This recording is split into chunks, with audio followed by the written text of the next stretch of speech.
नमः, जम के बोलिए, शिवाय। ओम नमः शिवाय। पंचाक्षर षडाक्षर मंत्र के अंदर पंचाक्षर मंत्र है नमः शिवाय, षडाक्षर मंत्र है ओम। साथ में बोलिए, ओम नमः शिवाय। इस षडाक्षर मंत्र की मूलता क्या है? ओम में ब्रह्मा विष्णु महेश। ओम में 3 अक्षर सामने प्रकट हो जाते हैं, आ मा आ उ मा। ब्रह्मा, बोलिए ब्रह्मा, विष्णु और कौन है? महेश। ये ओम के अंदर है। अब नमः जो संबोधन है,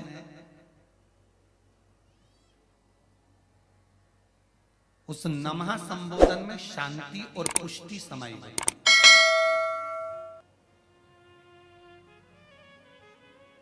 नमः का मतलब है नमन।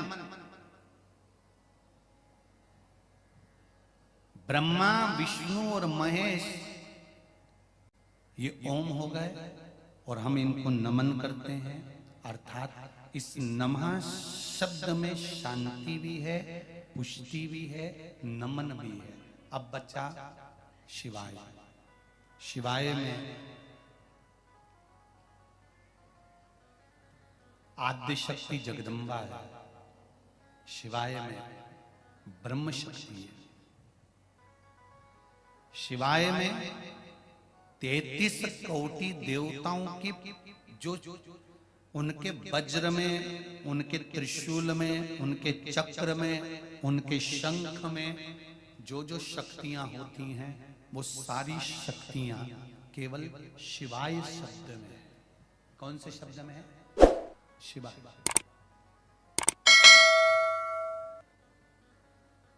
केवल शिवाय शब्द। अब जरा विचार करिए, षडाक्षर मंत्र ओम नमः शिवाय। सब बोलिए, ओम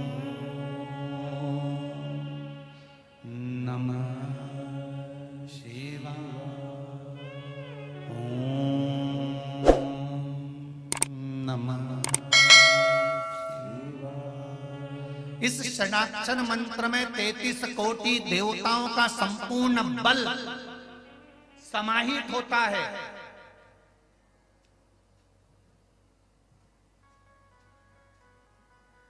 जैसे शंकर भगवान पे चढ़े हुए जल का बल जब शिवलिंग से जल नीचे उतर कर आता है, जमीन पर आता है, नाली से बाहर निकलने लगता है, जल। एक किसी ने पत्र भेजा, इसी से समझ में।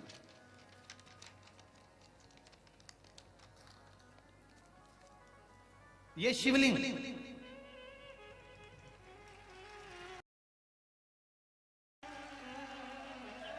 पत्र भेजा है किसी ने।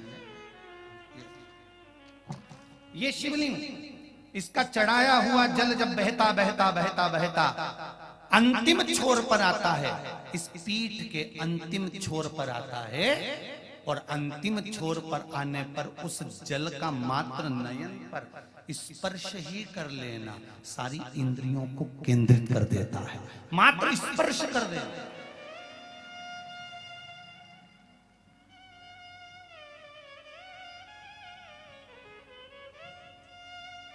चढ़ाए हुए जल का भाग बहता बहता आया और पीठ पर से अंतिम छोर पर आया है, अंतिम छोर, और उसका मात्र स्पर्श मात्र फल प्रदान करता है। गुरुजी, शंकर भगवान पर शिव महापुराण में कहीं लिखा हुआ है कि शिव जी पे चढ़ी हुई वस्तु नहीं खाना चाहिए, और आप कथा में कहते हो कि बेलपत्री का सेवन करना चाहिए, तो फिर हम किसकी माने? तो निवेदन पहले भी करा, आज फिर करते हैं केवल नर्मदेश्वर शिवलिंग ऐसा होता है जिसके ऊपर चढ़ी हुई वस्तु का हम पान कर सकते हैं, पर सारे पूरे भारत की भूमि पर, पूरे विश्व में तो नर्मदेश्वर शिवलिंग नहीं होंगे ना, फिर हम बेलपत्री कैसे खाएं? तो आपको एक बात कही थी कि शंकर भगवान पर चढ़ी हुई बेलपत्र जब आप लेकर आए तो शंकर भगवान से ये कहकर लेकर आए कि ये औषधि के रूप में दे दो। औषधि कहीं से भी ली जा सकती है, औषधि कहीं से भी प्राप्त कर।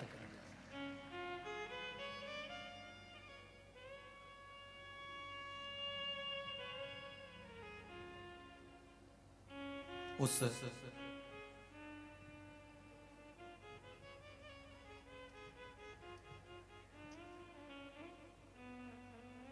औषधि को कहीं से भी प्राप्त किया जा सकता है।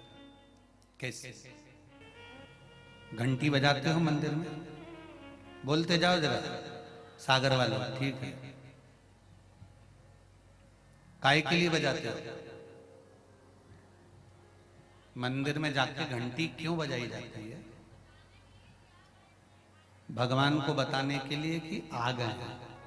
अच्छा, वारी जिज्जियों, गजब। परमात्मा को बताने के लिए कि हम आ गए, यही बोला है ना? ठीक है।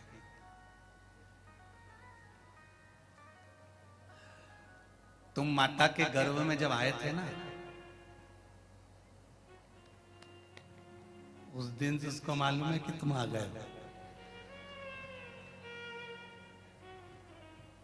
तो घंटी बजाने की जरूरत परमात्मा को बताने के लिए नहीं है, घंटी की जरूरत अपने लिए है। जैसे घंटी का नाद हो उस समय पर आप सावधान हो जाओ। जैसे स्कूल में घंटी बजती है तो क्या टीचर के लिए बजती है कि प्रिंसिपल के लिए बजती है? घंटी किसके लिए बजती है? बच्चों के लिए, स्टूडेंट के लिए, कि ये घंटी बजी है परेड में खड़े हो जाओ, ये घंटी बजी है प्रार्थना में खड़े हो जाओ, ये घंटी बजी है विज्ञान का सब्जेक्ट का ये क्रम चालू होने वाला है, ये घंटी बजी है मैथ का क्रम चालू होने वाला है, टाइम चालू होने वाला है, आधे आधे घंटे का जो सब्जेक्ट चालू होता है उसके अनुसार घंटी बजती है। एक घंटी बजी, फिर 2 घंटी बजी, फिर 3 घंटी बजी, फिर एक घंटी ऐसी बजती है टन टन टन टन टन टन, मतलब छुट्टी। कोई तुम्हें बताने नहीं आता कि घंटी किसके, तुम्हें ज्ञात हो जाए। घंटी टीचर के लिए नहीं, घंटी प्रिंसिपल के लिए नहीं, घंटी स्टूडेंट के लिए बजाई जाती है कि स्कूल में जो घंटी बजी है उससे स्टूडेंट ये समझ जाए कि अब मेरा सब्जेक्ट ये वाला चालू हो रहा है। मंदिर में जो घंटी बजती है ये परमात्मा को दिखाने के लिए नहीं बजती कि हम आ गए, ये घंटी अपने लिए बजती है कि तू मंदिर में खड़ा है, भगवान का हो जा और एक चित्त लगाकर परमात्मा का स्मरण कर।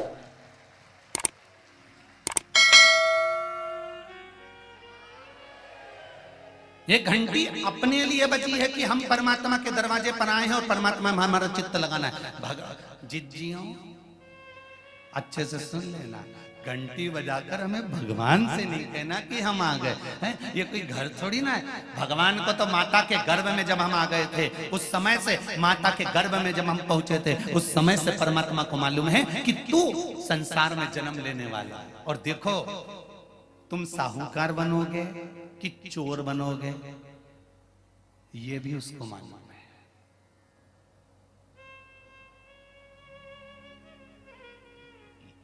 एक चोर साधु के पास पहुंच गए। चोर साधु के पास गया और साधु से जाकर उसने, चोर ने बिल्कुल सही सही कह दिया कि मैं चोर हूं, मेरे पास चोरी का सामान है, बहुत तेज पानी गिर रहा है, मुझे आपके आश्रम में रख लीजिए। संत ने कहा, तुम जानते नहीं हो मैं संत हूं और मैं चोर को आश्रय दूंगा? चलो निकलो यहां से बाहर। चोरी का सामान लेकर आ गए और मेरे आश्रम में आ गए, चलो निकलो यहां से बाहर। बरसते हुए पानी में, कड़कड़ाती बिजली में, भयंकर ओलावृष्टि में संत उसका हाथ पकड़कर उसको बाहर निकालने लगा। चोर पांव पड़ने लगा, मानो तो गुरुदेव आप संत हो, मुझे रख लो, मैं चोर हूं। अगर वो चोर कह देता कि मैं चोर नहीं, कोई व्यापारी हूं और मेरे पास व्यापार का सामान है, तो संत रखता कि नहीं रखता? उसको रख लेता ना। पर उसने सत्य कहा कि मैं चोर हूं, मेरे पास में चोरी का सामान है। संत के पास जाकर उस चोर ने बिल्कुल सत्य कहा कि अगर मुझको झूठ बोलना है तो संसार में बोलूंगा, पर संत के दरवाजे पर क्या झूठ बोलना। तो संत के दरवाजे पर जाकर उसने सत्य कह दिया कि मैं चोर हूं, मेरे पास में चोरी का सामान है। संत उसको धक्का मारकर निकालने लगे। तभी आकाशवाणी हुई कि ये संत कहते मैं चोर को अपने यहां रखूं। इतने में आकाशवाणी होती है और भोलेनाथ जी कहते हैं, रे संत रे साधु, तुझे तो अब मालूम पड़ा कि ये चोर है। मुझे तो इसके जन्म पर मालूम था कि ये चोर बनेगा। तुझे अब मालूम पड़ा तो तूने अपनी कुटिया से, अपने आश्रम से निकाल दिया। मुझे इसके जन्म पर मालूम था कि यह चोर बनेगा, तो भी तो मैंने अपने मृत्यु लोक में इसको रखा, संसार में रखा, क्योंकि मुझे मालूम है ये चोर बनेगा, तो भी मैं इसको रख रहा हूं, क्योंकि है तो मेरा ही, ये है तो मेरा। हम परमात्मा को घंटी बजाकर ये ना जताएं कि हम तुम्हारे यहाँ आए हैं, तो भगवान भी कहेगा तो एहसान करने आए, लोटा भर के पानी चढ़ाने आए। हमें भगवान को बताने के लिए घंटी नहीं बजाना है, हमको अपने मन की एकाग्रता के लिए, मन के केंद्र के लिए, मन की स्थिरता के लिए जब घंटी बजाई जाती है, घंटी के नीचे खड़े होकर घंटी को बजाया जाता है। जब उसकी ध्वनि निकलती है तो उससे श्रवण शक्ति से एकाग्रता का भाव जागृत होता है और परमात्मा के सामने हम खड़े होते हैं। तभी मन को केंद्रित करने का एक फल हमारे सम्मुख में होता है। हमें मन को केंद्रित करना है।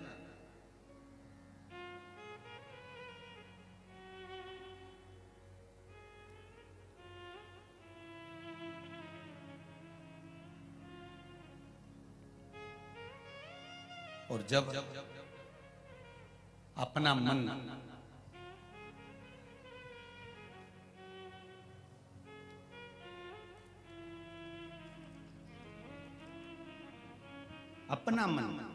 जब परमात्मा की भक्ति में केंद्रित होता है, तब जीवन का सुख प्राप्त होता है। महाराज, जीवन में अगर दुख आ रहा है,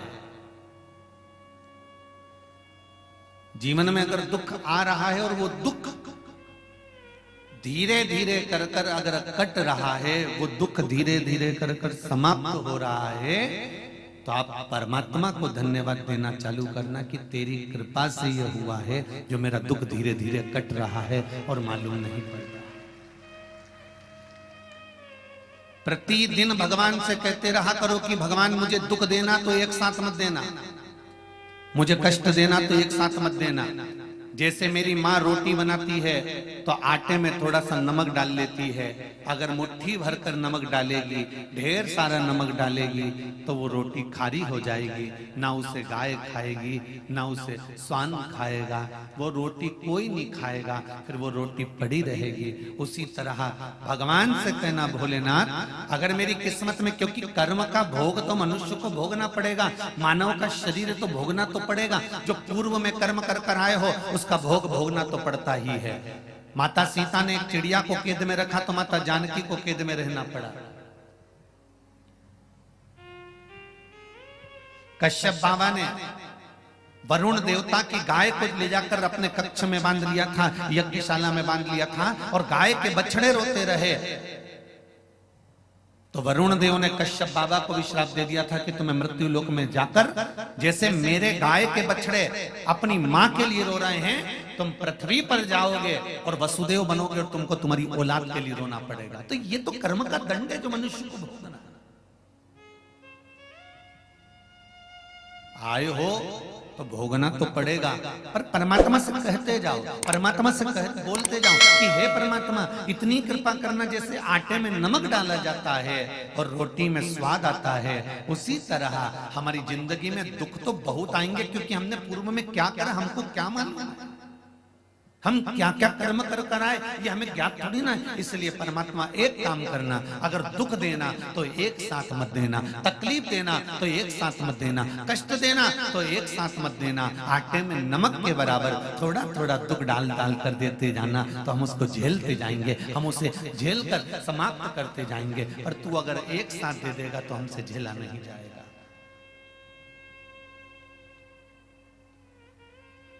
एक साथ मत देना।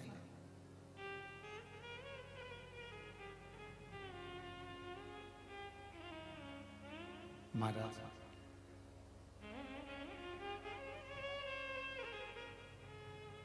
तेरी कृपा होगी तो हम उस दुख को झेल लेंगे। और जितने लोग इस कथा को सुन रहे हैं आस्था चैनल पर, फेसबुक, यूट्यूब पर, और जितने इस पावन 1, 2, 3 और 4 पंडाल में बैठकर आप लोग जो कथा का रसपान ग्रहण कर रहे हैं, बड़े ध्यान से सुनना कि दुख को अगर परमात्मा देता है तो दुख झेलने की सामर्थ्यता भी परमात्मा ही देता है, कोई दूसरा नहीं दे सकता।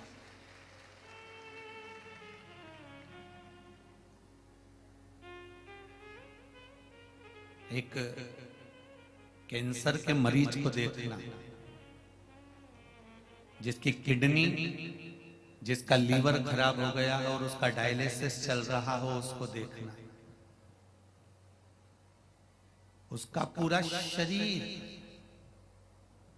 आधे से ज्यादा कैंसर मरीज का शरीर पूरा गल गया होता है। ऑपरेशन पर ऑपरेशन, ऑपरेशन पर ऑपरेशन होते रहते हैं और वो फिर भी श्वास लेता रहता है। बोलो सही है कि गलत है? किसी कैंसर के मरीज को देखो, फिर भी श्वास ले रहा है। जिसकी लीवर किडनी गड़बड़ हो गई हो, डायलिसिस चल रहा हो, शरीर बेकार हो गया, पानी भी पिएगा तो नाप कर पिएगा, भोजन भी करेगा तो तोल कर करेगा कि इतना ही खाना है, इससे ज्यादा नहीं। पानी भी पीना है तो इतना पीना है, इससे ज्यादा नहीं।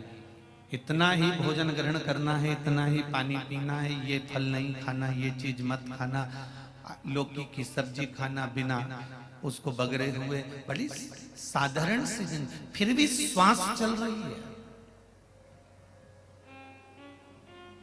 परमात्मा उसको रोग, तकलीफ, दुख झेलने का बल मेरा बाबा ही दे सकता है।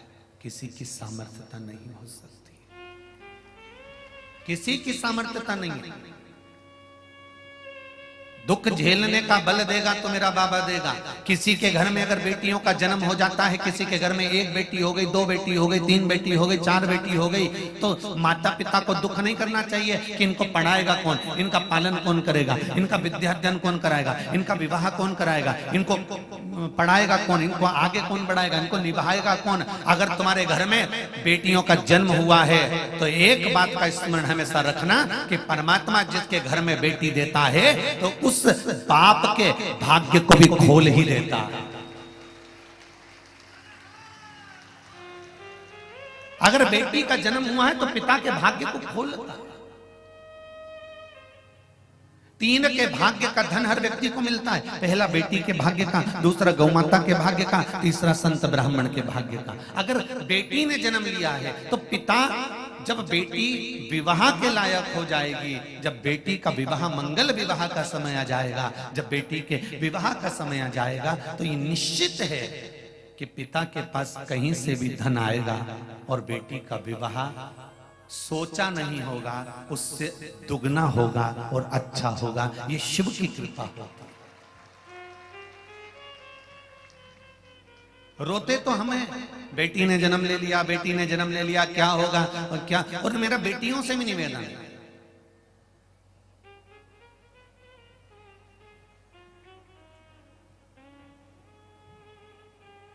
जन्म देने वाला अगर वो परमपिता परमात्मा है तो तुम्हें निभाने वाला भी परमपिता परमात्मा ही होगा, कोई दूसरा नहीं हो सकता।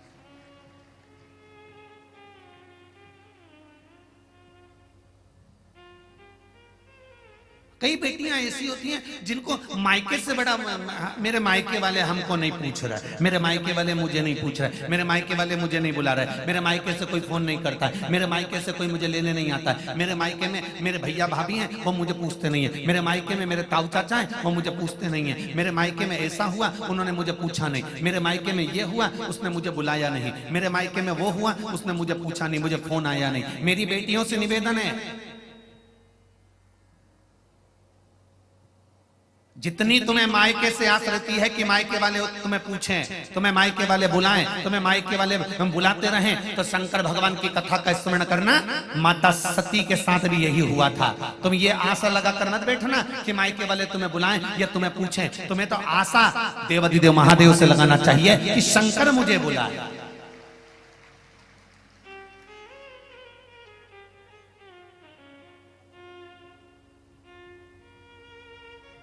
दुनिया वालों से अगर आस लगाओगे तो आस टूटेगी, पर महादेव से आस लगाओगे तो वो जिंदगी में कभी नहीं टूटेगी और महादेव उसको निभाएगा, जरूरी है, निश्चित है। आस अगर परमात्मा से लगाई जाए तो वो निभती है, आस अगर संसार से लगाई जाए तो वो टूटती है।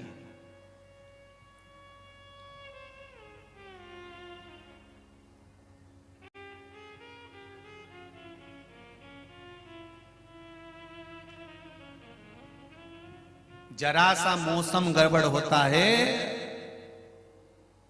और मोबाइल काम करना बंद कर देता है। बोलो री जी सही है गलत है? अरे बोलो तो रे, सही है। जरा सा मौसम गड़बड़ हुआ और नेटवर्क नहीं मिलता, फोन नहीं लगता, मौसम गड़बड़ हुआ और नेटवर्क मिलना बंद हो गया, फोन लगना बंद हो गया, आप बेचैन हो गए, फोन क्यों नहीं लग रहा, मैं इनको कब से लगा रही हूँ, मैं इनसे बात करना चाहती हूँ, ये मेरा फोन क्यों नहीं उठा रहा है, मैं इतना फोन लगा रही हूँ, फोन नहीं उठा रहा है। जरा सा नेटवर्क गड़बड़ हुआ और फोन नहीं लगा। उसी तरह ये मन का नेटवर्क भी जब गड़बड़ हो जाता है, अहंकार में, अभिमान में, लोभ में, वासना में, तृष्णा में, जब इसका नेटवर्क मौसम गड़बड़ कर देता है, अहंकार इसका नेटवर्क गड़बड़ कर देता है, तो ये मन भी परमात्मा से बात नहीं कर पाता, फिर इसका भी मौसम गड़बड़ हो गया, फिर ये भी नहीं लग पाता।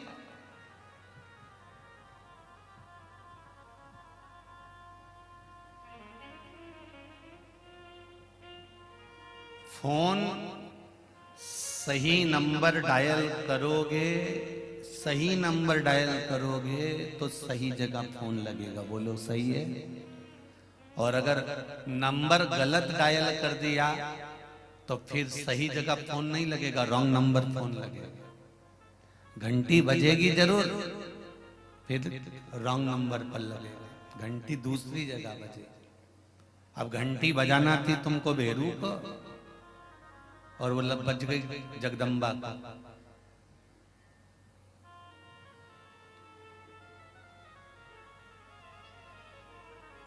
नंबर सही डायल करोगे तो घंटी भी सही जगह बजेगी। उसी तरह मंदिर में जाकर, कथा में जाकर इस मन के नंबर को परमात्मा के नंबर से श्री शिवाय नमस्तुभ्यं जब नंबर सही डायल करोगे तो ये निश्चित है घंटी भी मेरे देवाधिदेव महादेव की वहीं बजेगी कि मुझे बुलाया।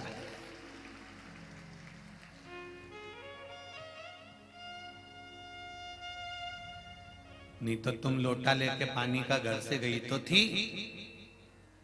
शिवजी के मंदिर पहुंची भी थी और शंकर जी के मंदिर में पहुंचने के बाद तुमने लोटा भर के पानी भी चढ़ाया, पर महाराज घंटी लगी नहीं है, पहुंची नहीं है। पशुपति व्रत भी करे, हमने ये भी उपाय करा, हमने वो भी उपाय करा, हमने ये भी करा, वो भी करा, उसके बाद भी अगर काम नहीं हो रहा तो समझ लेना कि घंटी सही जगह नहीं जा रही है और रॉन्ग नंबर डायल करा जा रहा है, कहीं नेटवर्क गड़बड़ हो रहा है, अहंकार या विश्वास नहीं हो पा रहा कि ऐसा करने से ऐसा होगा, विश्वास नहीं हो रहा।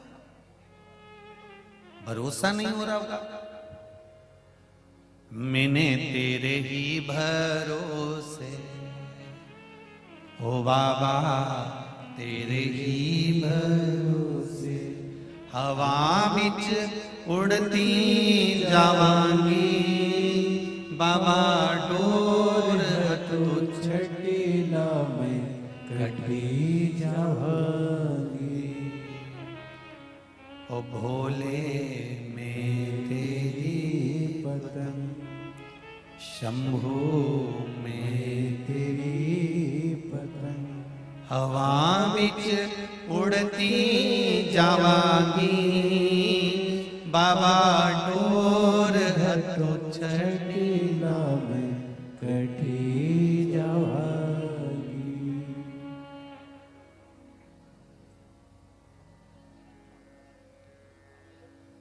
भगवान इस मन के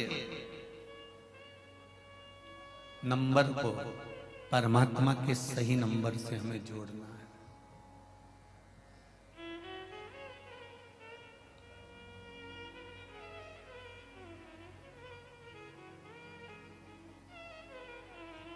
सही नंबर से जोड़ लो।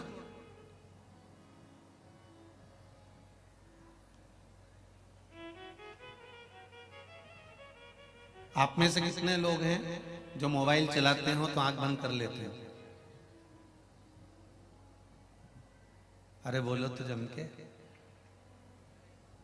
मोबाइल चला रहे हो और आंख बंद करके बैठे हो तो मोबाइल चलाओगे तुम? इससे तो बंद करके पटक दोगे, कौन चलाएगा? रख दो।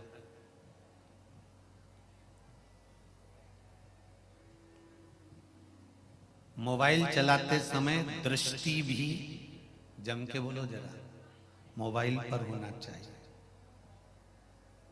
एक एक शब्द जो तुम टाइप कर रहे हो ना, मोबाइल पर चैटिंग कर रहे हो, एक एक शब्द पर तुम्हारा ध्यान होना चाहिए कि क्या लिख रहे हो।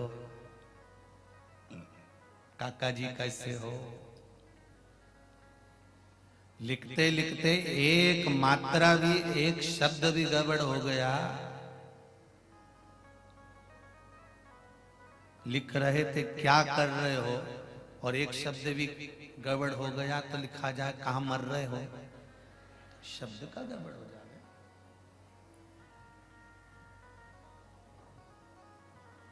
जरा विचार करना, मोबाइल पर चैटिंग करते समय, लिखते समय, देखते समय तुम्हारी दृष्टि, तुम्हारा मन, तुम्हारा चित्त, तुम्हारी वृत्ति उस मोबाइल पर टिकी हुई है। फिर मम्मी आवाज लगा रही है, ले चाय पी ले, आ रहा हूं 2 मिनट बस, आ ही रहा हूं। जब तक तुम्हारा मैसेज पूरा नहीं हो जाता तुम वहां से उठ के जाते ही नहीं। चैटिंग पूरी होना चाहिए।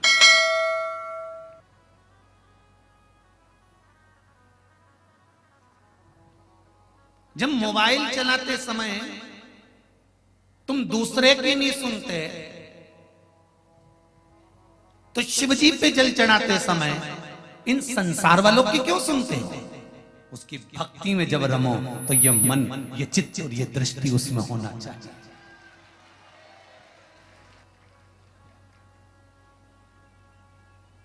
शिव के मंदिर,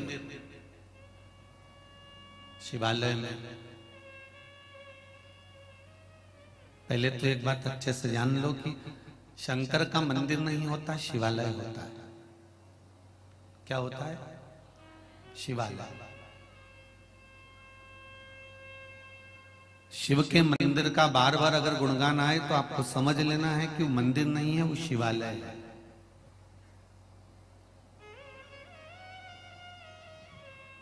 मंदिर और शिवालय में अंतर होता है।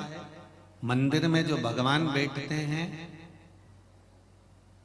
वो साल भर में एक बार डोल 11 पे या कोई उत्सव होता है, उसमें मंदिर से बाहर निकलते हैं। और शिवालय का मतलब यह होता है कि शंकर के उस मंदिर में, शिवालय में जहां पर शिवलिंग है, वहां पर शंकर भगवान अगर बैठे हुए हैं, शिवालय बना हुआ है, शिवलिंग रखा हुआ है, तो वहां शिव और पार्वती प्रतिदिन प्रदोष काल में शाम के समय उस शिवालय से निकलकर भ्रमण पर चले जाते हैं। शिवालय और मंदिर में अंतर ही है।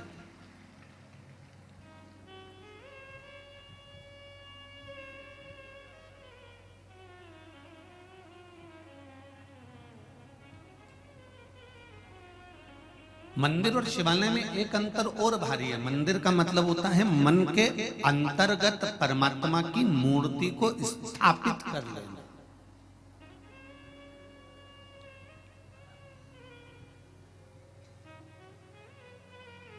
मन के अंतर्गत परमात्मा की मूर्त को स्थापित कर लेना, यह मंदिर है। और शिवालय का मतलब होता है कि शिव का दर्शन कर कर, उसका स्पर्श कर कर उसमें ही लय हो जाना, उसमें ही मिल जाना, वो शिवालय है कि हम शंकर में लय हो गए, हम शंकर में समाहित हो गए। अब हमारे भीतर ना काम बचा, ना लोभ बचा, ना अहंकार बचा, ना वासना बची, ना तृष्णा बचा, ना कुछ हमारे भीतर है। हम तो शिव के हैं और शिव हमारा है।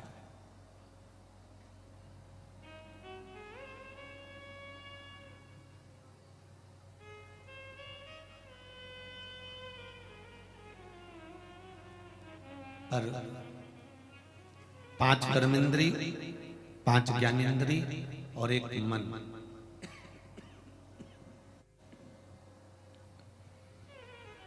इन 11 इंद्रियों में जो मूल है वो है मन रूपी इंद्री।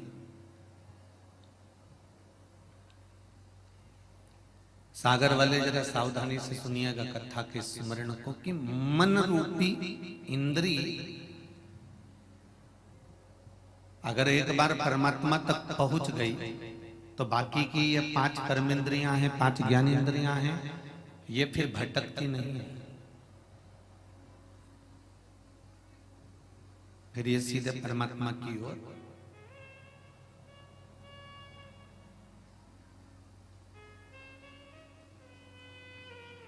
एक भागवत जी में एक भजन आता है उद्धव जी महाराज का। महाराज उसमें एक लाइन आती है बड़ी सुंदर,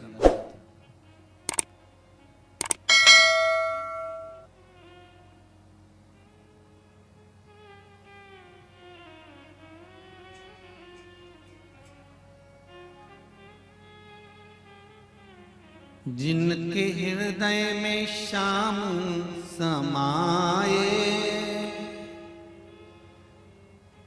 वो नजर फिर भटकती नहीं है। एक लाइन है उसमें कि जिनके भीतर परमात्मा समाहित हो जाता है, जिनके नैनों में भगवान समा जाता है, फिर वो नजर, फिर वो हृदय भटकता नहीं। मन परमात्मा में लग गया तो नेत्र नहीं भटके।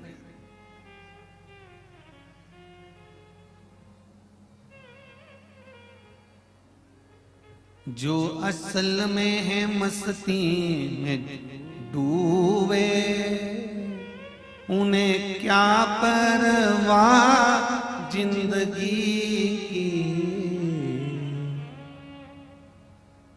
जो उतरती है चढ़ती है मस्ती, वो हकीकत में मस्ती। महाराज जीवन में जो चढ़ाव और उतार में लगता है कि बचपन अच्छा गया, जवानी अच्छी आएगी, अधेड़ी अच्छी आएगी, थोड़े दिन खुश होकर जी लिए और थोड़े दिन बाद फिर रो लिए, तो ये मस्तता नहीं है। एक संत का जो स्वभाव होता है, एक साधु का जो स्वभाव होता है, एक गुरु का, एक तपस्वी का, एक मुनि का जो स्वभाव होता है, वो प्रत्येक दिन, प्रत्येक पल, प्रत्येक घड़ी, प्रत्येक समय में वो हमेशा खुश ही नजर आता है।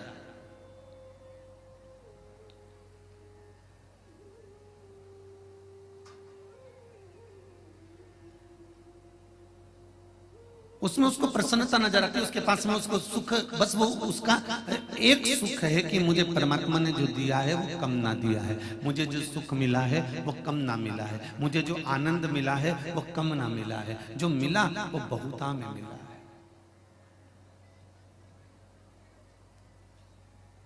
एक राजा का बगीचा,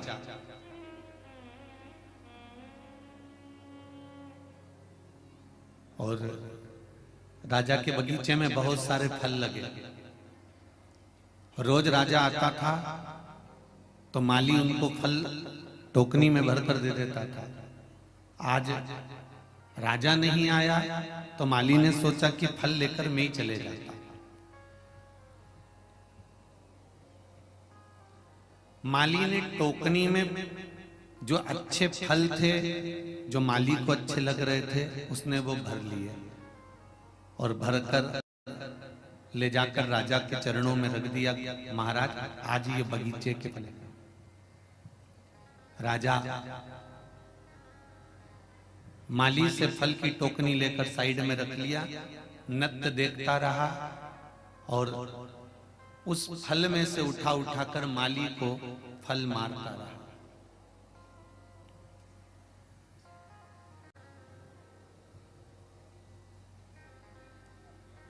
थोड़ी देर बाद राजा माली से पूछा,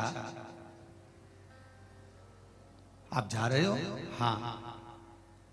कुछ बोलोगे नहीं?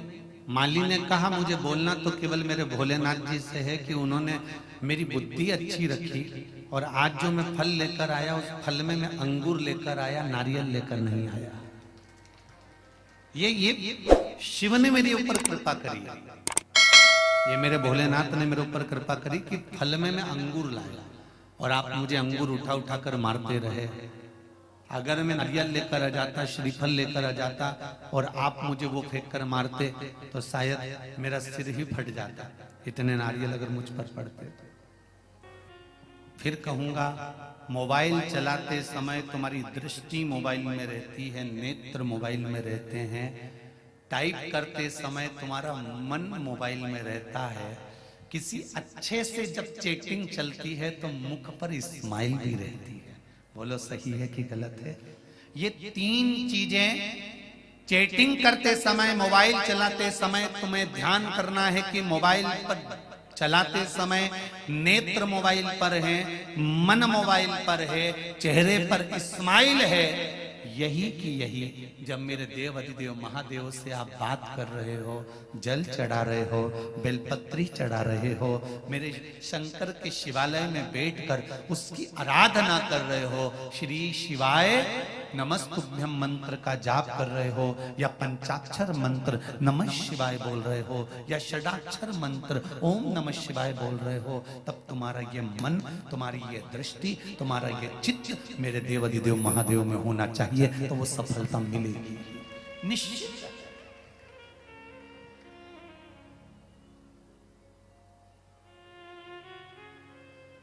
कुछ बोलना चाहते हो? थोड़ी बात में, जब कथा आधे घंटे की रह जाएगी तब हम मौका देंगे, ठीक है? चित्त वृत्ति को मन जोड़,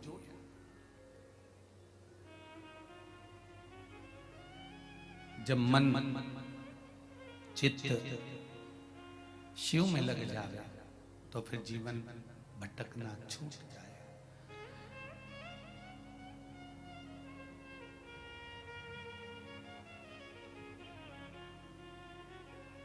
जो असल में है मस्ती में डूबे, उन्हें क्या परवाह जिंदगी की, जो उतरती है चढ़ती है मस्ती, वो हकीकत में मस्ती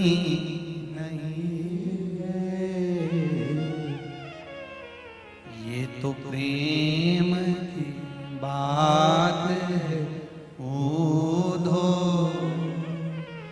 बंदगी तेरे बस की नहीं।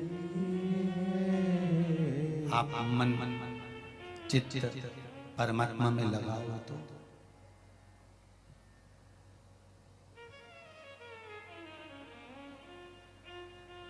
मंदिर जाते हो आप लोग? शिव की कथा कहती है जीवन का सुख, जीवन का एक आनंद परमात्मा की श्री चरणारविंद। महाराज जब भगवान के चरणों का रस तत्व एकाग्र चित्ता से, एकाग्र आनंद से हम प्राप्त करते हैं तो जीवन का सुख अपने आप मिलने लगता है। श्री शिवाय नमस्तु। पहले भी कहा है, इस मंत्र का जाप जब जब शिव महापुराण में आए तब एकाग्र चित्त होकर थोड़ी देर बैठ कर भगवान से हृदय लगाकर मंत्र बोलने के बाद अपने दिल की बात भगवान से कह दो, तो अगली जब कथा होगी तो तुम भी वहां पहुंचे मिलोगे कि बाबा ने हमारी कामना पूर्ण कर दी। उससे ये मंत्र नहीं है, ये बाबा से कहने का एक आनंद है, बाबा से अपनी मन की बात कहने का एक सुख है। श्री शिवाय नमस्तु। श्री शिवाय नमस्तु। श्री शिवाय नमस्तु। श्री शिवाय नमस्तु। श्री शिवाय नमस्तु। बाबा से अपने मन की बात कहने का एक सुंदर तरीका है।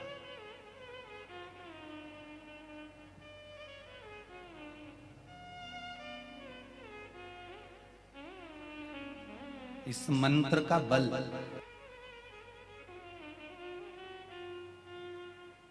स्कूल की घंटी बच्चों के लिए बजाई जाती है कि समय पर वो ध्यान लगाकर पढ़े।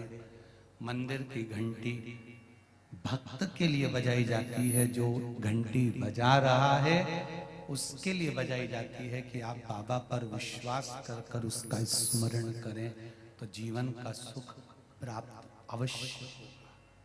अकाल मृत्यु वो मरे जो काम करे चंडाल का, काल उसका क्या बिगाड़े जो भक्त हो महा काल का। जो शिव का उपासक होता है उसको भय नहीं होता।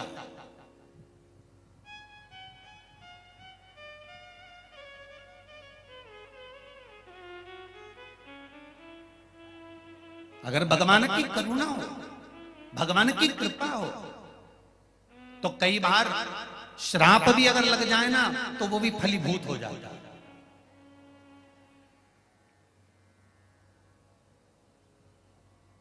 नल और नील को लगा क्या था, श्राप ही तो था।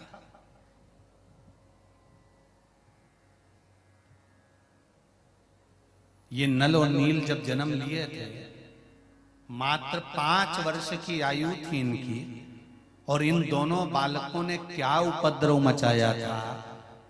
जो संत साधु बैठकर भगवान की सेवा करते थे, ठाकुर जी से लाड लड़ाते थे, शालिग्राम जी की सेवा करते थे, ये नल नील भगवान को उठाकर पानी में फेंकी आते थे। अब जरा देखिए, संत जिस आसन पर बैठकर भजन करते थे उस आसन को उठाकर वो पानी में फेंकी आते थे। अब आसन तो रोज बदला नहीं जा सकता ना।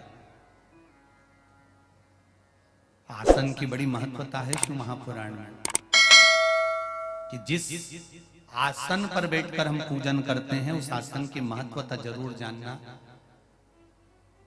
किसी दूसरे के आसन पर बैठकर अगर हम तप करते हैं, साधना करते हैं, पूजन करते हैं तो जिसका वो आसन रहता है अपनी साधना का पूरा फल उस आसन वाले के पास पहुंच जाता है। इसलिए पूजन करते समय अपना खुद का आसन होना चाहिए, और अगर आसन नहीं है तो भगवान शंकर का नाम लेकर बैठो और शिव की पूजन कर कर स्मरण कर कर फिर जाइए। पर दूसरे के आसन पर बैठकर तब साधना नहीं करना।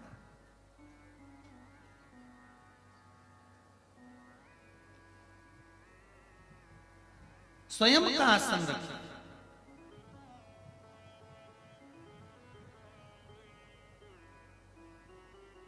आसन की भी बड़ी महत्वता होती है। आसन जब बहुत ज्यादा गंदा हो जाता है, मैला कुचेला हो जाता है, तो माताएं उसको धो लेती हैं। वैसे तो आसन को हमेशा ऐसा रखना चाहिए कि वो गंदा ही ना हो, क्योंकि उसमें तप बल बड़ा प्रबल होता है। पहले की शिव महापुराण को उठाकर देखना, जो कुबेरेश्वर धाम से बाची हुई हैं पुरानी 2019 की, अगर वो निकाल कर आप सुनेंगे तो उसमें वर्णन किया था हाथ की माला, आसन, दीपक जिसमें दिया लगाते हो, ये पुराने होते चले जाते हैं तो इनका तप कितना बढ़ते चले जाता है। मान लो अगर आसन गंदा भी हो गया और आप उसको धो रहे हो, तो वो धुला हुआ पानी वॉशरूम में फेंकना नहीं है। उस पानी को संभाल कर रखकर अपने घर के चारों तरफ उस पानी को या छत पर उसको छींट देना। क्यों? उसमें तुम्हारे पूजन का, साधना का, भजन का तपबल उस आसन में आ जाता है। ये जो संत लोग पहले के समय में जो हाथ में जल लेकर श्राप दे देते थे, ये किस चीज के लिए दे देते थे? क्या कमंडल में जो जल रखा रहता था उस जल में इतना बल बढ़ जाता था कि वो जल लेते से फेंक देते तो श्राप दे देते थे? नहीं, कमंडल के जल में वो बल नहीं होता था, मुनियों के, संतों के, साधुओं के आसन में वो बल होता था। उस पर तप साधना करते थे, और तप साधना का जब बल बढ़ जाता था तो जो वस्तु हाथ में जल की लेते थे, वो जल जब छींटते थे तो उस जल से श्रापित हो जाता था। ये आसन कोई साधारण होता है कि जब देखो जब बदल लो आसन को? मंदिर का दिया क्या साधारण होता है? जब देखो जब बदल लो मंदिर का दिया। गौमुखी और माला कोई साधारण होती है कि जब देखो जब बदल लिया?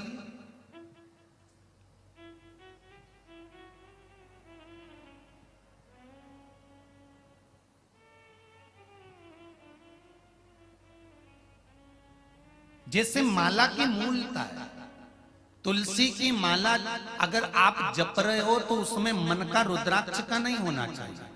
रुद्राक्ष की माला अगर बनी हुई है तो उसमें कोई मन का तुलसी का नहीं होना चाहिए। मोती की माला से अगर आप जाप कर रहे हो तो उसमें पन्ने का मन का नहीं होना चाहिए। अगर शंख की माला से जाप कर रहे हो तो उसमें रुद्राक्ष नहीं होना चाहिए। आप जिस माला से जप कर रहे हो वो माला के सारे मन के एक जैसे होना चाहिए। अगर तुलसी के हैं तो तुलसी के, रुद्राक्ष के हैं तो रुद्राक्ष के, शंख के हैं तो शंख के, मोती के हैं तो मोती के, पन्ना के हैं तो पन्ना के, जिस चीज के भी वो मन के हैं वो मन के एक जैसा होना चाहिए। उसमें अगर मन का बदल गया तो तुम कितनी भी माला जप लो उसका फल प्राप्त नहीं होता है।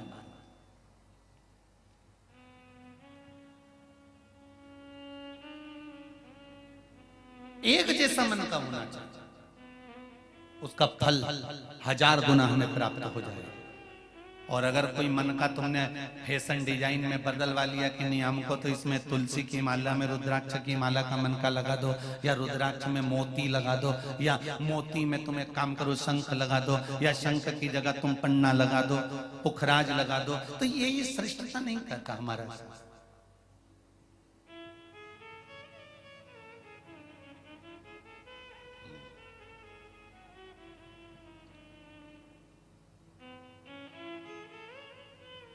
अपने आसन की श्रेष्ठता को रखिए। महाराज नल और नील क्या करते थे?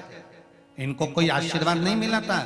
कई लोग कहते हैं कि इनको आशीर्वाद था कि वो पत्थर को फेंकेंगे और पानी में तैर जाएगा। नहीं नहीं नहीं नहीं, ये दोनों बालक 5 वर्ष की अवस्था में आए और 5 वर्ष की अवस्था में इन्होंने संत, साधु, सन्यासी, तपस्वी, साधक, उपासक जितने भजन करने वाले होते थे, इनका आसन, कमंडल, सामान सब ले जाकर समुद्र में, नदी में, तालाब में फेंक देते थे। और जब वो पानी में डूब जाता था संत ढूंढते थे तो ये दोनों बड़े खुश होकर नाचने लगते थे। इनको बड़ी प्रसन्नता होती थी। ये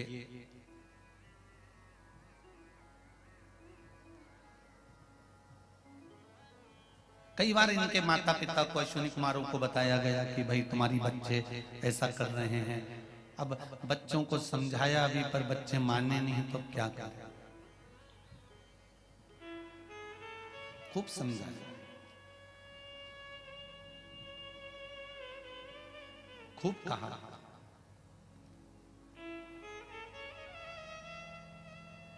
एक बार सारे ऋषि संत एक जगह एकत्रित हो गए और उनको गुस्सा आ गया। उन्होंने कहा इनका कोई ना कोई उपचार तो करना पड़ेगा, बच्चे हैं माना,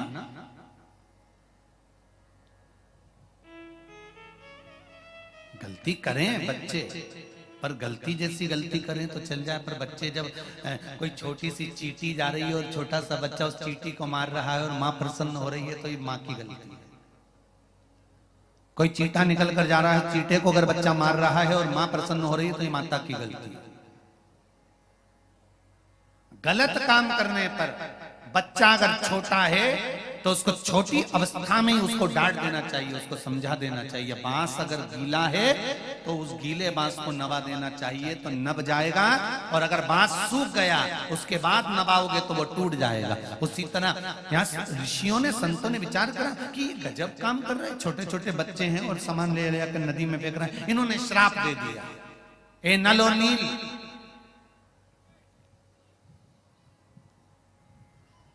हम तुम दोनों को श्राप देते हैं कि तुम कोई भी वस्तु अब पानी में डालोगे तो वो डूबेगी नहीं, वो तैरेगी। इससे क्या फायदा हुआ ऋषियों का? ये आसन फेंक देते थे तो पानी में तैरता रहता था, तो ये पकड़ के लिए आते थे। ये मूर्ति, भगवान की मूर्ति पानी में फेंक देते थे तो वो तैरती रहती थी, तो उसको पकड़ के लिए आते थे। कोई सामान अगर पानी में फेंक देते थे तो वो उठा कर लिया आते थे। ऋषियों को ये फायदा हो, संतों को ये फायदा हो, पर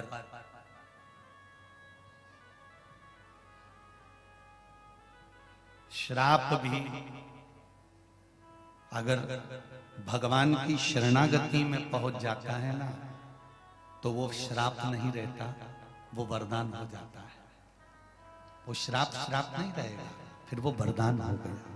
और वही हुआ, नल और नील को श्राप लगा था कि जो पानी में फेंकोगे वो पानी में तैरेगा, डूबेगा नहीं। नल और नील श्रापित होने के बाद जब बड़े होकर मेरे राम जी के चरणों में पहुंच गए, और राम जी के चरणों में जब पहुंचे, जिस समय मेरे राघव जी ने रामेश्वर धाम की स्थापना कर दी, स्थापना कर कर जब आगे बढ़े तो नल और नील दोनों बैठे हुए थे। तब स्वयं शिव की प्रेरणा हो गई कि तुम कहां ढूंढ रहे हो? इन दोनों बच्चों को श्राप लगा है, जो फेंकेंगे वो पानी में तैरेगा। इनके हाथ से पत्थर टच करवा कर फेंकना प्रारंभ करो, वो पानी में तैर जाएगा और श्राप भी आशीर्वाद बन गया। दुनिया के लोग पूछते हैं शंकर भगवान क्या करते हैं? हम कहते हैं एक ही काम करता है, जो दुनिया का कोई नहीं कर सकता वो देवाधिदेव महादेव करता है। जो दुनिया का कोई नहीं कर सकता वो देवाधिदेव महादेव करता है। जब आखिरी में डॉक्टर भी फेल हो जाते हैं, डॉक्टर भी कह देते हैं अब परमात्मा के हाथ में है, जब डॉक्टर भी कह देते हैं कि अब हमारे हाथ में नहीं भगवान के हाथ में है, तब वो दूसरा कोई भगवान तुम्हारे पलंग के पास में अगर कोई खड़ा होता है, वेंटिलेटर के पास खड़ा होता है, आईसीयू के रूम में कोई होता है, ऑक्सीजन लगी है, आंखों में से पानी बह रहा होता है, बॉटल लगी है, बीपी चेक हो रहा है, शुगर चेक हो रही है, सब तुम्हारे रिश्तेदार कोई भी वेंटिलेटर के पास नहीं होगा, कोई रिश्तेदार आईसीयू के अंदर नहीं होगा, कोई रिश्तेदार तुम्हारे पलंग के पास में नहीं होगा, डॉक्टर सबको बाहर निकाल देंगे।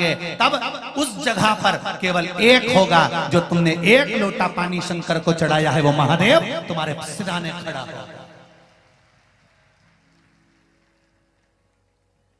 तुमने जिस शिव की आराधना करी है, तुम जिस शंकर के मंदिर जाती हो, शंकर की आराधना करती हो, पशुपति व्रत करती हो, शिव की आराधना में डूबे रहती हो, एक बेलपत्र चढ़ाती हो या चावल का दाना चढ़ाती हो या शंकर पे चढ़ी हुई बेलपत्र उठाकर धोकर फिर चढ़ाती हो, वो शिव तुम्हारे सिराने मिलेगा और तुम्हारा व्हील पावर मजबूत करता रहेगा। क्यों घबराता है? अभी वो बहन जी ने, ग्वालियर वाली ने कहा ट्यूमर हो गया था, दिखने लगा था, लोग हंसने लगे थे, स्टॉप हंसने लगा था, ये क्या हो रहा है। तब कौन आया? हंसने वालों के भी मुख पर अगर कोई ताला लगा सकता है तो मेरा वो देवाधिदेव महादेव ही लगा सकता है, दूसरा कोई नहीं।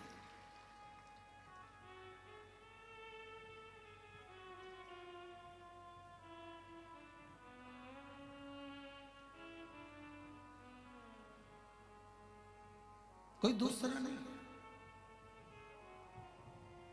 इसीलिए कहते हैं महाराज उसका स्मरण। हमारे रसोई घर और किचन में अंतर है।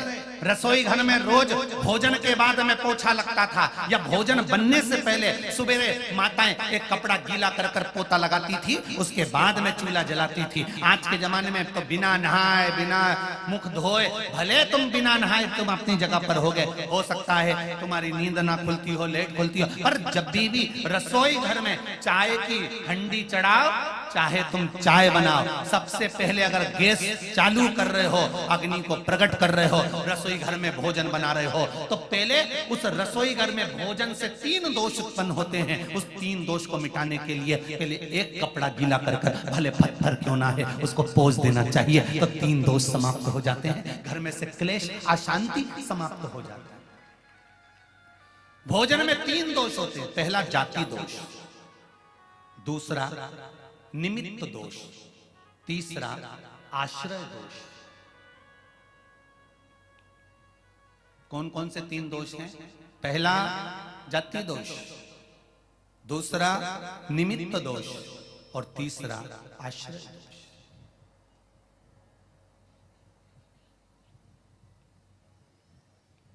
मतलब रसोई घर में जो तुमने भोजन निर्माण करा है, उसमें अगर कुछ गलत चीज बन गई है, कोई प्याज लहसुन का भोजन बन गया, या कोई आदिक मांसाहार से जुड़ा हुआ भोजन बन गया है, तो वो दोष ना रहे।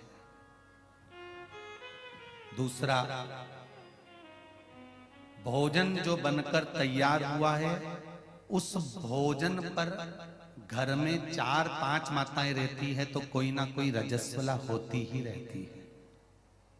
किसी ना किसी को रजो धर्म तो रहता है, कोई का कभी रजो धर्म आता है, कोई का कभी रजस्वला धर्म आता है, किसी का कभी रजस्वला धर्म आता है। तो भोजन जो बनकर रखा हुआ है या भोजन बन रहा होता है, उस भोजन पर रजो धर्म धारण करने वाली स्त्री की अगर दृष्टि पड़ रही है, या उसका कोई हाथ लग गया है उस भोजन बनते हुए वस्तु में, तो उसका दोष समाप्त हो जाए। तो दूसरे नंबर पर आता है निमित्त दोष, और तीसरा दोष आता है आश्रय दोष।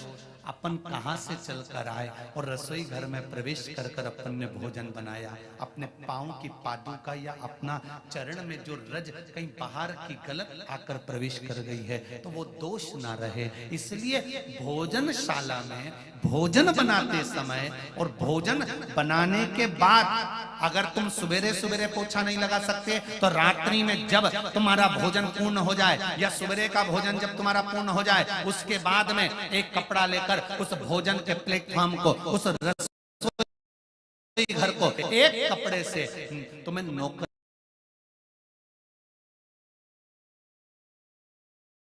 उस रसोई घर में जहां अन्नपूर्णा निवास करती है, उस रसोई घर में अगर पूरे परिवार को एक जैसा लेकर चलना है, अशांति नहीं चाहते हो, भाइयों में क्रोध नहीं चाहते हो, पूरा परिवार प्रेम से रहना चाहता है, तो धन से ज्यादा उस पोछे पर ध्यान देना पड़ेगा कि भोजन होने के बाद एक कपड़ा फेरा जाए।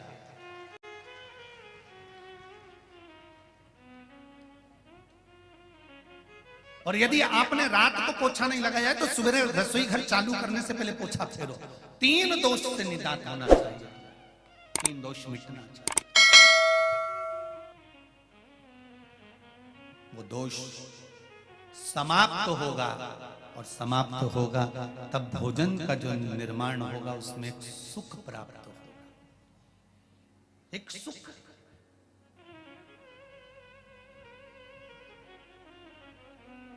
और भोजन बनाते समय आपका चित्त, वृत्ति, मन तीनों भगवान के उस भोजन भाग में होना चाहिए। हिटलर की एक बात याद रख लो, हिटलर की किताब पढ़ना, उसमें मिलेगा आपको हिटलर जिस देश पर आक्रमण करता था, जिस प्रदेश पर आक्रमण करता था, हिटलर जिस देश पर आक्रमण करने वाला होता था, पहले अपने गुप्तचरों को भेजता था, पता कर आओ कि उस देश में जिसमें मैं आक्रमण कर रहा हूं वहां के लोग बैठते हैं तो झुककर बैठते हैं कि तनकर बैठते हैं। हिटलर अपने गुप्तचरों को भेजता था केवल उस देश में देखने के लिए कि झुककर बैठते हैं कि तनकर बैठते हैं, साधारण बैठते हैं कि दीवार से टिक कर बैठते हैं। केवल हिटलर ये पता करता था और हिटलर के गुप्तचर जाते थे और जिस देश में देख कर आते थे कि वहां के लोग तनकर बैठे हुए हैं, हिटलर उस देश में कभी आक्रमण नहीं करता था। हिटलर उस देश में आक्रमण करता था जहां के लोग जब बैठते हैं तो कंधे को झुका देते हैं, नब जाते हैं या दीवार से टिक जाते हैं। हिटलर समझ जाता था जब इनकी रीढ़ की हड्डी मजबूत नहीं है तो देश भी मजबूत नहीं है, और हिटलर आक्रमण कर देता है।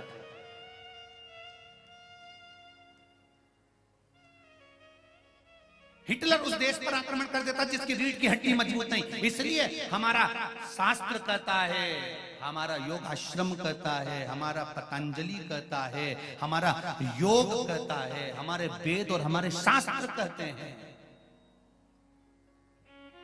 कि शिव की आराधना करते समय, शंकर का भजन करते समय, शिव आराधना में लगते समय, शंकर को जल चढ़ाते समय शिव का पंचाक्षर मंत्र, षडाक्षर मंत्र या श्री शिवाय नमस्तुभ्यम बोलते समय आपकी चित्त वृत्ति और आपकी रीढ़ की हड्डी एकदम सटीक होना चाहिए। और शंकर से गुणानुवाद करते समय, भगवान का भजन करते समय आपका हृदय उस परमात्मा में रमा होना चाहिए,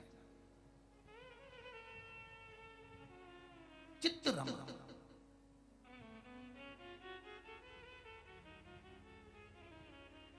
मजबूत करो अपने भजन को।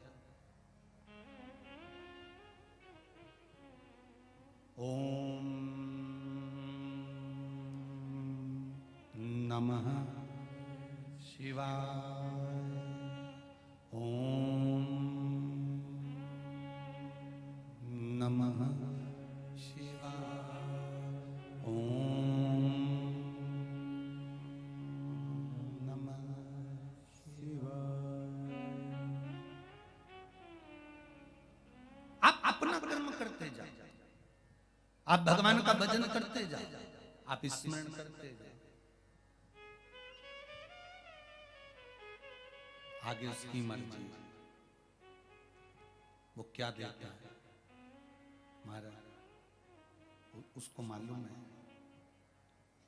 जितना जिसके भाग्य में होता, श्री शिवाय नमस्तु, श्री शिवाय नमस्तु,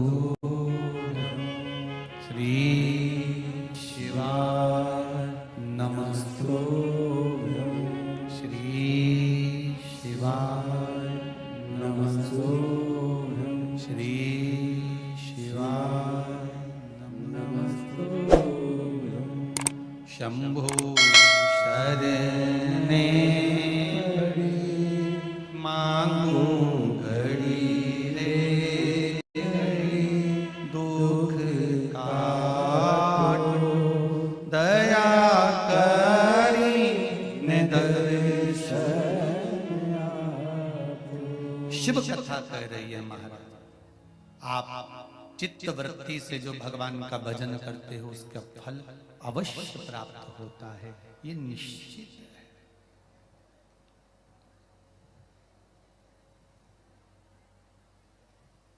आप अगर आस्था चैनल पर भी कथा सुन रहे हो या फेसबुक यूट्यूब पर भी सुन रहे हो या पंडाल में आकर भी कथा सुन रहे हो तो इसका फल मिलेगा जरूर, निश्चित है।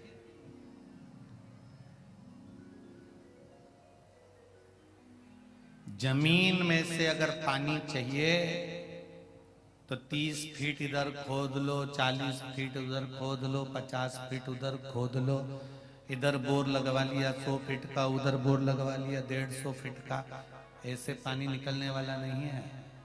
एक ही जगह पर 300 फीट तक खोदे जाओ, 350 खोदो, 400 खोदो, पानी कभी तो आएगा। एक ही जगह पर अगर अच्छे से खोद लेते तो ये निश्चित है पानी निकल कर बाहर आ जाता। उसी तरह एक को पकड़कर अगर दिल से भज लेते तो निश्चित है कि मेरा शंकर मिल ही जाता। क्यों मिलेगा? निश्चित है।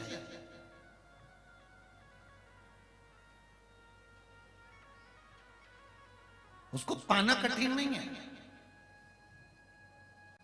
तारकासुर ने एक वर मांगा था और तारकासुर ने वर मांगा था कि अगर मरूं तो शंकर भगवान के पुत्र द्वारा मरूं। शिव के पुत्र द्वारा, भगवान शंकर के पुत्र द्वारा मेरे प्राण छूटना चाहिए।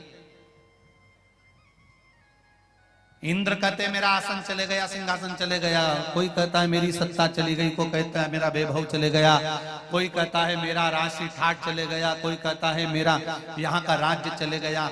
भगवान ब्रह्मा जी के पास जाकर कहा, ब्रह्मदेव ये बताओ कि ये तारकासुर मरेगा कैसे? क्योंकि तारकासुर ने इंद्र का सिंहासन भी ले लिया, तारकासुर ने देवताओं का सिंहासन भी ले लिया। अब ये सिंहासन वापिस मिलेगा कैसे?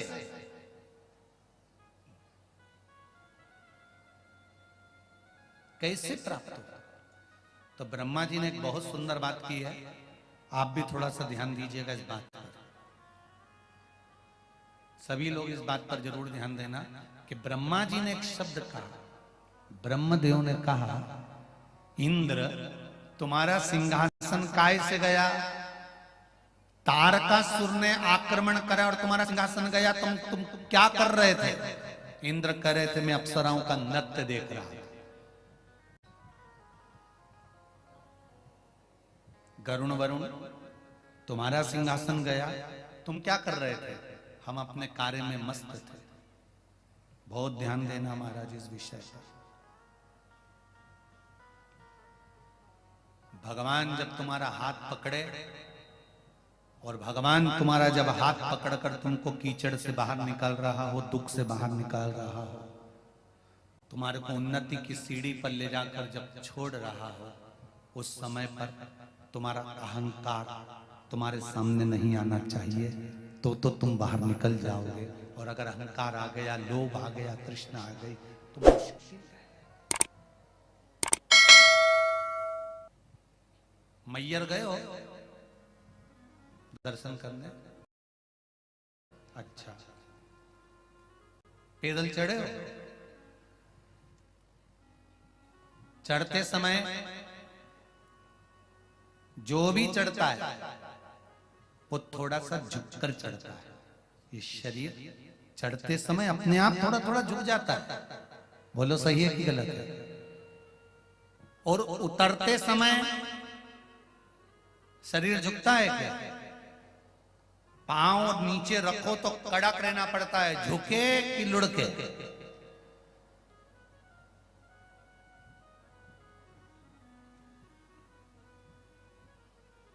जितना जितना ऊपर चढ़ते जाओगे, माता रानी के दर्शन करने के लिए जितने ऊपर चढ़ते जाओगे, उतना शरीर को झुकाना पड़ता है और शरीर झुकता है। क्यों? क्योंकि उन्नति की सीढ़ी पर वही चढ़ सकता है जो जिंदगी में झुकना जानता है।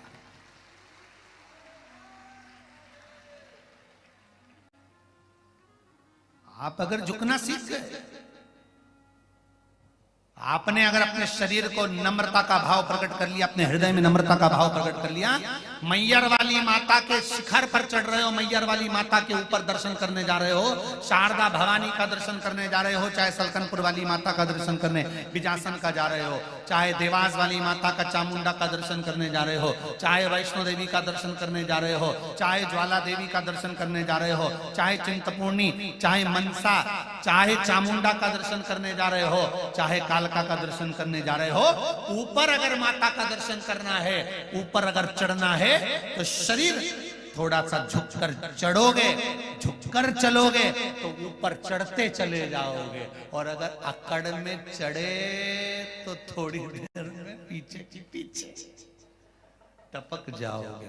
ध्यान रखना, भगवान जब हाथ पकड़े और तुम उन्नति की सीढ़ी पर थोड़ा थोड़ा थोड़ा थोड़ा चढ़ रहे हो, थोड़ा थोड़ा ऊपर की ओर बढ़ रहे हो, तो थोड़ी सी नम्रता, थोड़ा सा इस शरीर में नम्र भाव, हृदय में कोमल भाव लेकर आना। क्रोध नहीं, चिड़चिड़ प्रवृत्ति नहीं, आसक्तियां नहीं, थोड़ी सी नम्रता लेकर।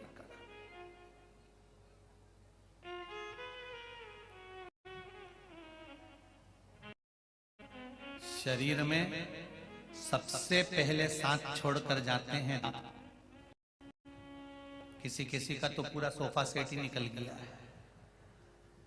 शरीर में सबसे पहले सांस छोड़कर जाते हैं दांत, और शरीर में सबसे आखिरी तक टिकने वाली है जीवान।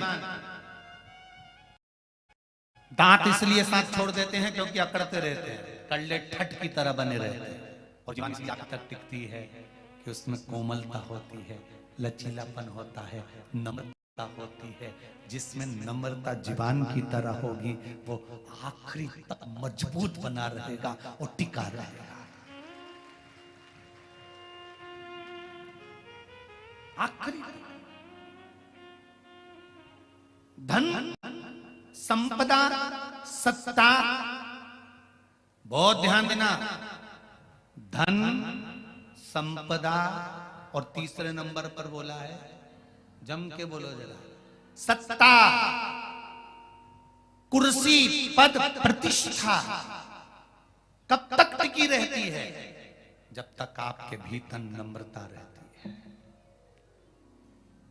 आप अगर दूसरे के दुख को देखकर दुखी हो रहे हो, दूसरे के सुख को देखकर सुखी हो रहे हो, तो आपकी सत्ता बरकरार रहेगी, और वरना तुमने अपनी क्रोध की हिटलरगिरी प्रारंभ कर दी, क्रोध चालू कर दिया तो वो सत्ता गई, अहंकार चालू कर दिया तो वो सत्ता, वो वैभव, वो धन गया, उसकी कोई मूलता नहीं।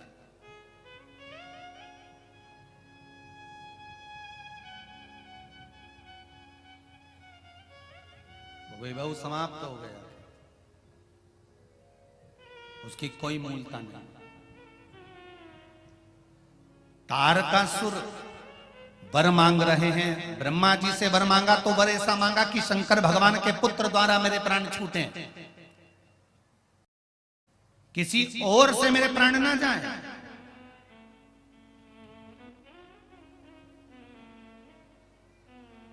कारण क्या है?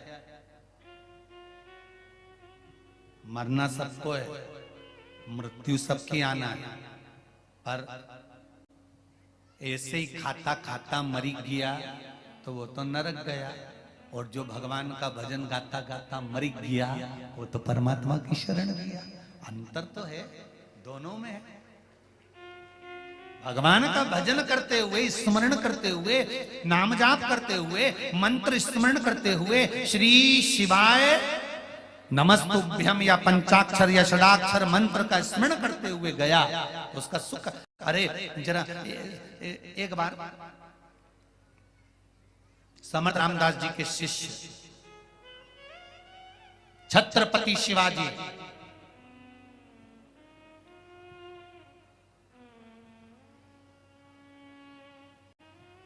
समर्थ रामदास जी के शिष्य छत्रपति शिवाजी, जिनका मुगलों के साथ में युद्ध हो रहा था, और मुगल छत्रपति शिवाजी के सामने टिक नहीं पा रहे थे। क्यों?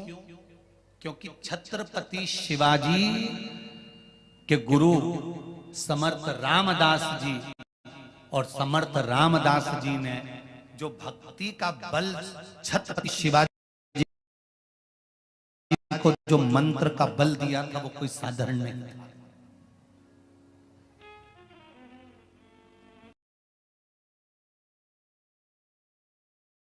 अभी अभी थोड़े समय के बाद में गुरु पूर्णिमा आने वाली है। बोलो सही है? जिन जिन ने गुरु मंत्र नहीं लिया होगा वो गुरु जी ढूंढते फिरेंगे कि इनका गुरु जी मिल जाए, और गुरु मंत्र मिल जाए। निवेदन है, पानी पियो छान, गुरु करो जान। 50 बार विचार करना कि किस गुरु से हम गुरु मंत्र लें। कोई जीवन में ऐसा गुरु मिले जो जीवन की सार्थकता उत्पन्न कर दे और परमात्मा से हमारा मिलन करवा दे, फिर 84 लाख योनियों में मरना जीना ना पड़े, चले जाए। ऐसा सदगुरु मिल गया। समर्थ रामदास जी के शिष्य छत्रपति शिवाजी, जो मुगलों के साथ में युद्ध हो रहा है और मुगल छत्रपति शिवाजी के सामने घुटने टेक रहे हैं, जीत नहीं पा रहे, तब मुगलों ने एक तंत्र विद्या वाले को बुलाया और बुलाकर कहा कि हमारे साथ रहो और हमारे साथ रहकर एक काम ऐसा करना कि शिवाजी को जब चारों तरफ से कोई ना हो तब तुम अंदर जाकर शिवाजी को तलवार से टुकड़े टुकड़े कर दो। तंत्र मंत्र विद्या वाले ने कहा चिंता मत करो, मेरे पास में ऐसी विद्या है कि मैं बस ऐसी विद्या फैलाऊंगा, सबके सामने में जाऊंगा छत्रपति शिवाजी के कक्ष में, कोई मुझे देख नहीं पाएगा, अंदर पहुंच जाऊंगा, छत्रपति शिवाजी को मार दूंगा।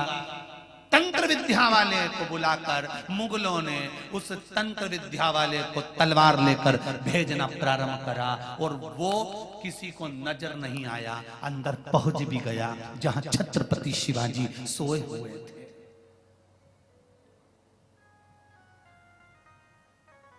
जहां छत्रपति शिवाजी सोए हुए हैं वो पहुंच गया। पहुंचकर उसने तलवार निकाली और तलवार निकालकर छत्रपति शिवाजी को मारने के लिए उठाया। इतनी देर में तलवार हाथ से नीचे छूट गई। तलवार नीचे, उसने फिर तलवार उठाई, तंत्र विद्या वाले ने फिर छत्रपति शिवाजी को मारने के लिए हाथ बढ़ाया, तलवार फिर नीचे गिर गई। इसको समझ नहीं आया यहां कोई है नहीं, फिर तलवार नीचे कैसे गिर रही है, तो इसने चिल्ला कर पूछा कौन है यहां पर। तब आकाशवाणी हुई, कोई दूसरा नहीं, शिवाजी, छत्रपति शिवाजी की मां जिस शंकर की आराधना करती थी, पंचाक्षर मंत्र को जपती थी, नमः शिवाय, वो मंत्र तेरे तंत्र के आगे भारी पड़ रहा है, इसलिए तलवार गिर रही। जो समर्थ रामदास जी ने, गुरु ने जो मंत्र दिया था वो मंत्र का जाप करा गया। जो भगवान का मूल मंत्र होता है, पंचाक्षर हो, षडाक्षर हो, श्री शिवाय नमस्तुभ्यम हो, चाहे 10 अक्षर मंत्र ओम नमो भगवते वासुदेवाय हो, चाहे 2.5 अक्षर का मंत्र कृष्ण हो, चाहे 2 अक्षर का मंत्र राम हो, तुम जिस मंत्र को जप रहे हो, तुम जिस मंत्र की आराधना कर रहे हो, तुम जिस मंत्र को जपने का प्रयास कर रहे हो, अगर वो मंत्र तुमने जपा है और निश्चित है कि अगर तुमने दिल से जपा है तो कितना बड़े से बड़ा रोग भी आ जाता है, दुनिया का कोई व्यक्ति तुम्हारे ऊपर कितना भी प्रहार कर ले, अगर मंत्र तुमने दिल से जपा है तो तुम्हारा बाल बाका नहीं हो सकता। भजन में स्मरण, तारकासुर जब इंद्र से कहा ब्रह्मा जी ने तुम्हारे राज सिंहासन क्यों गया, क्योंकि तुम अप्सरा का नृत्य देख रहे थे। जब व्यक्ति के पास में कुर्सी आती है, पद आता, सत्ता आती है, वैभव आता, प्रतिष्ठा आती है, जब व्यक्ति अच्छे अच्छे औहदे पर जाने लगता है, बड़े बड़े पद उसको प्राप्त होने लगते हैं, बड़े बड़े औहदे उसको मिलने लगते हैं, उसका अभिमान आने लगता है, कुर्सी का एक अहंकार उसके जीवन में उत्पन्न होने लगता है, औहदे का एक अहंकार उसके भीतर उत्पन्न होने लगता है। फिर वो औहदे का अभिमान जब उसके सामने आता है तो वो किसी को गिनना बंद कर देता है। छोटे छोटे व्यक्ति को तो वो गिनता ही, साधारण साधारण व्यक्ति को कौन गिने। हमारे पास ये औहदा है, हम ये पद पर हैं, हमारे पास में ये है, हम ये पद पर हैं, कौन गिनता किसको।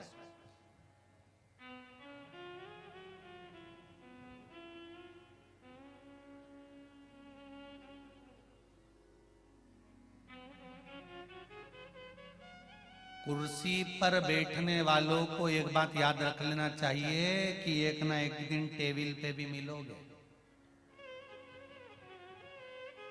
कुर्सी पर बैठने वाले को एक बात याद रखना चाहिए कि एक दिन टेबल पर मिलोगे, एक दिन कुर्सी छूट जाएगी, टेबल पर इतना बड़ा फोटो रखा हुआ मिलेगा और उस पे भी प्लास्टिक के फूल की माला चढ़ी हुई मिलेगी, उसको ध्यान करते रहना।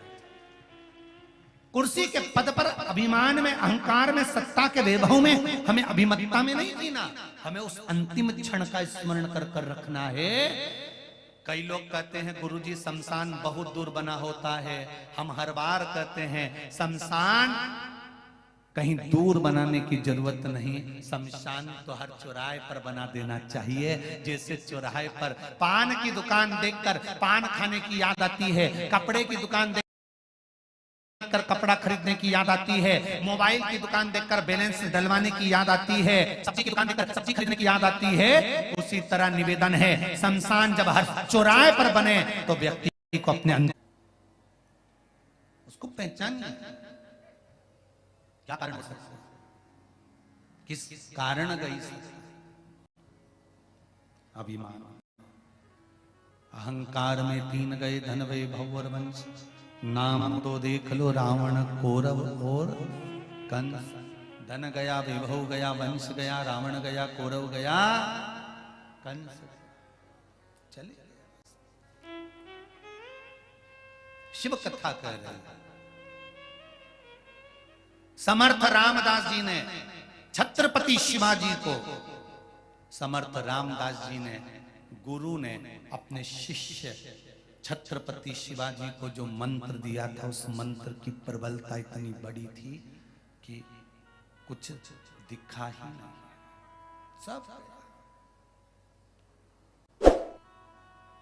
आप पंचाक्षर मंत्र जपते हैं नमः शिवाय, आप षडाक्षर मंत्र जपते हैं ओम नमः शिवाय, आप श्री शिवाय नमस्तुभ्यम जपते हैं, आप द्वादश अक्षर मंत्र ओम नमो भगवते वासुदेवाय जपते हैं, आप 2 अक्षर का मंत्र राम जपते हैं, आप 2.5 अक्षर का मंत्र कृष्ण जपते हैं। आप जिस मंत्र की आराधना कर रहे हैं, आप माता रानी के मंत्र की आराधना, दत्त भगवान के मंत्र की आराधना, आप जिस मंत्र की आराधना कर रहे हैं उस मंत्र में आपकी प्रबलता होना चाहिए, उसमें विश्वास दृढ़ होना चाहिए।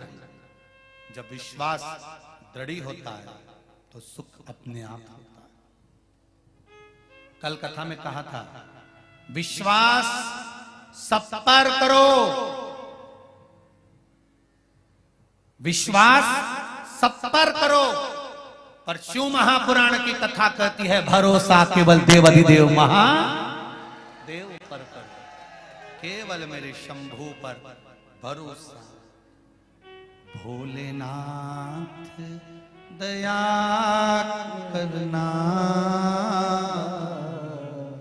मैं तेरे भरोसे हूँ, मेरे बाबा दया करना, मैं तेरे भरोसे हूँ। ना घर के भरोसे हूँ, ना परिवार के भरोसे हूँ, ना घर के भरोसे हूँ, ना परिवार के भरोसे हूँ, मेरे बाबा दया करना, मैं तेरे भरोसे हूँ। भोलेनाथ दया करना, मैं तेरे भरोसे हूँ। करो विश्वास सब पर भरोसा मेरे देव अधिदेव महादेव। शंकर भगवान के 13 बच्चे, शिव जी के 13 बच्चे में से 11 बच्चे गंगा जी के जल से प्रकट हुए। कितने? 11 में से षडानंद 6 तो कार्तिकेय गंगा जी के जल से प्रकट हुए। पार्वती जी को क्रोध आ गया था कि मेरी संतान होना थी तो गंगा के जल से संतान कैसे हो गई। गंगा मैया के तट पर जब पार्वती जी पहुंची और पार्वती जी ने जब षडानंद कार्तिक को लिया तब गंगा जी से पूछा मेरे संतान का जन्म मुझे होना था तो गंगा के जल से क्यों हुआ, कारण क्या है? तो गंगा जी ने कहा, शिव जी ने मुझे वर दिया था, शादी मेरी भले पार्वती से हो रही है, पर गंगा मेरे बच्चों का पालन पोषण और जन्मदात्री तू कहलाएगी, क्योंकि तू साधारण नहीं है गंगा। जितनी तप साधना माता पार्वती ने करी, उतनी तप साधना गंगा जी ने करी, उससे ज्यादा गंगा जी ने करी। और गंगा जी ने कहा, मैं भी आपकी अर्धांगिनी बनना चाहती हूं, पर शंकर भगवान ने कहा, अगर तू मेरी अर्धांगिनी बन जाएगी गंगा, तो मेरे पास में बैठेगी। अगर मैं तुझसे शादी करूंगा तो मेरे बाम अंग पर बैठेगी, मेरे पास में बैठेगी। पर गंगा, तूने मेरा इतना भजन करा है, गंगा मैं तुझे पास में नहीं बिठाना चाहता, मैं तुझे अपने सिर पर बिठाना चाहता हूं, इसलिए मैं तेरे से विवाह नहीं कर सकता। गंगा से विवाह नहीं करा शिव जी ने, उसको मस्तक पर बिठाया। अगर विवाह कर लेते और गंगा को सिर पे बिठा लेते तो लोग कह देते, बताओ अपनी लुगाई के सिर पे चढ़ा रखा है। कहने वाले तो कुछ भी कह दे, गंगा को सिर पर रखा। तारकासुर का संहार षडानंद कार्तिकेय जी द्वारा हुआ और तारकासुर मरा। तारकासुर के 3 पुत्रों का वर्णन आता है, जो कल कथा में स्मरण करेंगे। भगवान गणेश जी महाराज का प्रागट्य होता है। श्री गणेश जी महाराज भाव और आनंद के साथ पधार रहे हैं। जोरदार ताली बजाकर स्वागत करेंगे। हमारे बीच में कुछ अतिथि गण पधारे हैं, उनको आशीष जी आमंत्रित करें। हमारे बीच में जो भी अतिथि आए हैं, भगवान गणेश जी महाराज पधारे हैं माता पार्वती जी के साथ में। आप सब ताली बजाकर स्वागत करेंगे। और जो भी अतिथि गण आए हैं उनका यहाँ आमंत्रण है। आज कल जो आपको कथा में कहा था कि मंजीरे और ढोल प्रत्येक शिव मंदिर में बजना चाहिए, मशीनों से आरती बंद होना चाहिए। ऐसी ढोल मंजीरा की टीम भूतेश्वर बाबा के मंदिर की भी यहाँ पर आई है। और प्रयास करना आप भी सभी शिव मंदिरों में एक एक ढोल और 4-4 मंजीरे मंदिर मंदिर में पहुंचे और मशीन से आरती बंद होकर नगाड़े और मंजीरों से आरतियां मंदिरों में प्रारंभ हो, ये प्रारंभ करिएगा। तो आरती आज की जो होगी वो सुंदर मंजीरे और ढोल के साथ होगी। अभी जो सूचनाएं आशीष जी दे रहे हैं। जय जय श्री राधे। सभी भक्तों को हर हर महादेव, साधा जय श्री कृष्णा, श्री शिवाय नमस्तुभ्यम। व्यासपीठ को नमन करते हुए हम सबके प्रिय, हम सबके लाडले ठाकुर कल्लू जी महाराज के चरणों में नमन करते हुए, परम सद्य परम आदरणीय विश्व विख्यात पूज्य गुरुदेव के पावन चरणों को नमन करते हुए और आप सभी शिव भक्तों के चरणों में नमन करते हुए सुंदर चतुर्थ दिवस की कथा हम सभी श्रवण करी। और कथा के दौरान हमारे बीच में पधारे मध्य प्रदेश शासन के PWD विभाग मंत्री पंडित श्री गोपाल भार्गव जी बड़े ही आदर और सम्मान से मंच पे पधारे, व्यासपीठ का पूजन करें, पूज्य गुरुदेव से आशीर्वाद ग्रहण करें। और साथ में श्री शैलेंद्र जी जैन सागर के विधायक बड़े ही आदर और सम्मान से धर्मपत्नी के साथ में पधारे। श्रीमती अनु जी जैन के साथ आप बड़े ही आदर और सम्मान से मंच पे पधारे।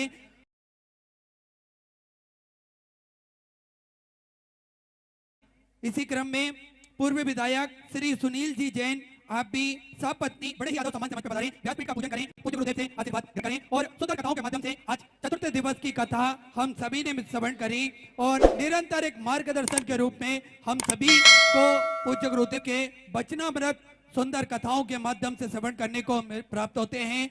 और जैसा कि आप सभी को ज्ञात है, सिद्धपुर नगरी सीहोर की धरा पर सुंदर गौशाला मंदिर निर्माण का कार्य चालू है, कवरेश्वर धाम का कार्य चालू है। जो भक्त अपनी सहयोग राशि मंदिर, गौशाला, वृद्धाश्रम, अन्य क्षेत्र में समर्पित करना चाहते हैं, वे टीवी स्क्रीन पर श्री विठलेश सेवा समिति का जो अकाउंट नंबर चल रहा है उस पर अपनी सहयोग राशि जमा कर सकते हैं। इसी क्रम में जिन दानदाताओं ने, जिन बाबासाओं ने अपनी सहयोग राशि प्रदान करी, उन सभी पवनसारी पुण्यसारी दानदाताओं के नाम श्री दीपेश जी ठाकुर इंदौर मध्य प्रदेश से सुधा 501 रुपए, गुप्तदान में सुधा 501 रुपए, सुभाषी जी उड़ीसा से सुधा 501 रुपए की सहयोग राशि अपने समर्पित की। श्याम सुंदर जी की तरफ से सुधा 501 रुपए, श्री गोपाल खेमचंद जी चौधरी बुरहानपुर से सुधा 1111 रुपए, पुष्पेंद्र सिंह जी राघव अलवर राजस्थान से सुधा 501 रुपए, गुप्तदान में सुधा 501 रुपए, सल्ला जी ख्यानी नोएडा उत्तर प्रदेश से सुधा 1501 रुपए की सहयोग राशि समर्पित की। लता जी दीक्षित की तरफ से मुरादाबाद उत्तर प्रदेश से सुधा 501 रुपए, स्वर्गीय श्री तेज प्रकाश जी मगन जी की स्मृति में अहमदाबाद गुजरात से सुंदर 1001 रुपए की 100 राशि समर्पित की गुप्तदान में सुंदर 501 रुपए की 100 राशि समर्पित की विनय जी पंचाल मुंबई से सुंदर 21,000 रुपए की 100 राशि देकर आजीवन भोजन मंडल की सदस्यता ग्रहण करी। सुनील 100 रुपए अपना नामांकित कराया, बहुत बहुत बधाई। सुंदर विचार आपके, सुंदर 100 राशि आपने समर्पित की। किरण जी मिश्रा राजस्थान से सुंदर 1101 रुपए। सौरभ जी पांडे की तरफ से सुधा 500 रुपए। इंद्र जी ठाकरे की तरफ से बैतूल मध्य प्रदेश से सुधा 500 रुपए। सुभद्रा जी सीधे नासिक महाराष्ट्र से सुंदर 21,000 रुपए की 100 राशि देकर आजीवन भोजन मंडल की सदस्यता ग्रहण करी। सुनील 100 रुपए अपना नामांकित कराया, बहुत बहुत बधाई। सुंदर विचार आपके, सुंदर 100 राशि आपने समर्पित की। इस बार अंजना जी रतलाम मध्य प्रदेश से सुधा 500 रुपए की 100 राशि आपने समर्पित की। अजय जी जोशी पुणे महाराष्ट्र से सुधा 500 रुपए। सुनील सिंह जी वेस्ट बंगाल से सुधा 500 रुपए। गुप्तदान में सुधा 500 रुपए। शिव प्रसाद जी लखोटिया हैदराबाद से सुधा